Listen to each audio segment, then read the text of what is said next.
Hello guys, and welcome to this quick run through slash introduction of the Mastersheet. You might already be familiar with this, but just for the sake of your training and onboarding, I thought I'd make this video and attach a quiz at the end so you can sort of upskill yourself and familiarize yourself.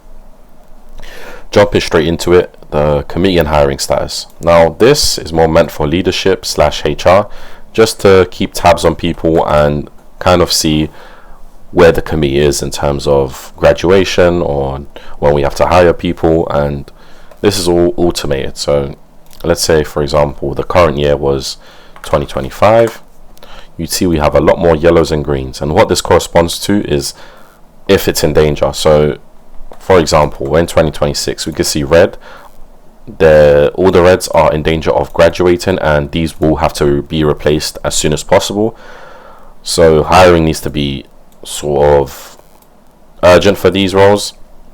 For these yellow sort of roles, it's like, yeah, you should start opening up applications, seeing who can come into the club, and just keeping a keen eye on potentially new candidates. The hiring status, this goes hand in hand with the first current committee page. Essentially, let's say we delete both of the presidents and let's say head of research and treasurer. As you can see, it tells you how many we need to hire.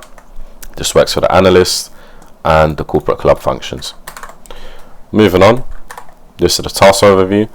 Now this is subject to change because of the way we are heading into 2026. We're going to have sort of a new task structure where it's not skewed between the presidents, and we have a very linear sort of goal and we both work towards it, but the core foundation stays the same. Like nothing here will be changed. This is just but to help presidents look at the tasks that they have and the sort of the urgency of them, as you can see by the priority column. Here we also have one for HR. This is just an add-on because at the time we did have many tasks for the HR, and pretty self-explanatory. This is just to keep tabs. Not really that strict in terms of changing stuff. If you're in a leadership position and you're watching this, you can change anything here. It doesn't really matter. All the logic is pretty simple. So yeah, the client tracker. Now initially this was meant for client relationship managers, but we've come to find out it's not exclusive to them, because as an analyst I expect you guys to reach out to people and build good rapport with them. As you can see, also pretty much self-explanatory. If you reach out to a client and they're on board on being a partner with our club or just being in contact with us, you'd write their full name, the title, division, their role if they have one, contact info, the person responsible for actually contacting them. So for the leaders, this is like a way to keep tabs on the CRM, see who's putting in a lot of work, and see who actually cares about getting our club out there. That's pretty much all for the client tracker. Moving on, the club pitch tracker. This obviously hasn't been completed because we are very early in the year, but what this will do for us is we'll see who's actually helping get the word out of the club and what our mission statement is, why we're here, and the benefits of joining us. I mean, that is how we get people to apply to roles and just join us in general. So this will be a very core part as the year goes on. Self-explanatory on how you fill it in. You just go to every respective column and just fill it out. Now next, this is sort of where we get a bit more technical. This is the Gantt chart. Now the aim of the Gantt chart, this is to sort of be our report log. I think the best way to explain it is actually to fill it out. So let's say the M&A analysts are doing a merger model between two tech giants. There are the names. You know what? I'll remove the two tech giants. I don't think that's necessary. The names is Jerry, the James, William. Let's say, you know what? Let's get today's date. and let's say we start in 2 days and we finish it in about 14 or 2 weeks, should I say. Obviously it's not finished, and will give us 3 days to review it. As you can see, these sort of boxes became filled in and they formed lines. So what does this mean?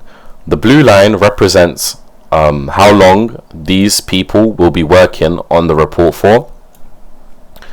The grayed outline represents the review section. So after you finished it, this is sort of the time you have to, you know, check for grammatical mistakes, check if your logic is making sense, cross review with other people in the society.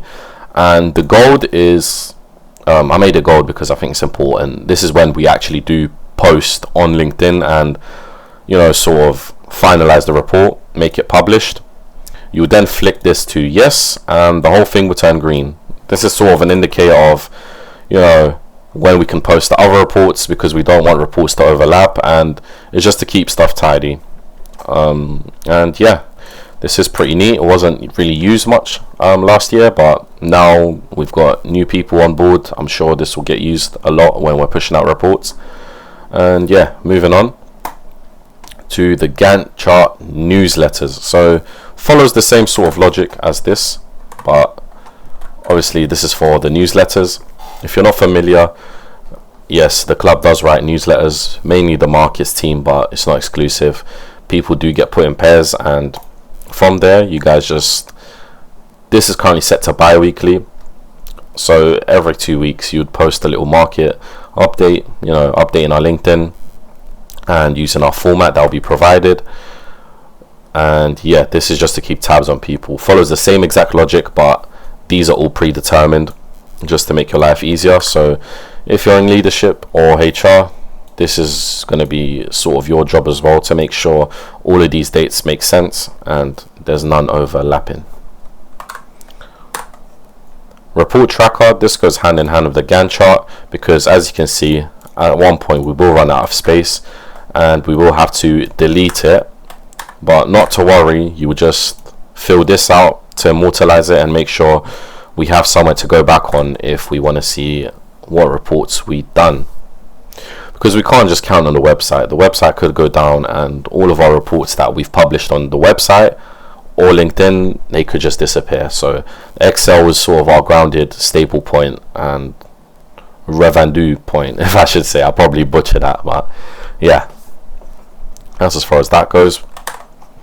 Panel events tracker, this goes hand in hand with sort of the client tracker as well, because if you have a panel set up with one of the clients, you would put everything into here, and you'd only update this if everything is finalized, like the room, the lecture hall, the time, everything like that. Once everything is finalized, you just put it into here just to sort of keep a reminder at the back of your head. And the HR tracker now, moving on, this is, as you can see, human resources tracker. One issue I found is a lot of CVs and cover letters do actually get lost, so this is why I made this, to always have something to go back to. If you have an interview coming up and you forgot where their CV is, you can always refer back to here, click on it, and it will take you there. So if you are in HR, you will be expected to update this as we get applicants, updating every single step, like the email confirmation, interview, if it's arranged, the date it's arranged, and the actual verdict at the end of the interview. That's as far as that goes. And the last one, this is fairly new. This is just to keep meeting attendance, see who's putting in work and who's turning up and who's not, and you guys decide on when you want to hand out a disciplinary. But if they've missed about 3 to 4 weeks in a row, or they're just inconsistently missing, staying below 50% attendance, this is when you sort of, you know, raise a disciplinary. And the way it works, so let's say myself, I missed 2 weeks, now I missed 2 weeks, there we go, and we're currently in week 10. You can see I only have 60% attendance, which is not too much of a cause of a concern, but if you're looking at this like these are bi-weekly, I am missing a lot.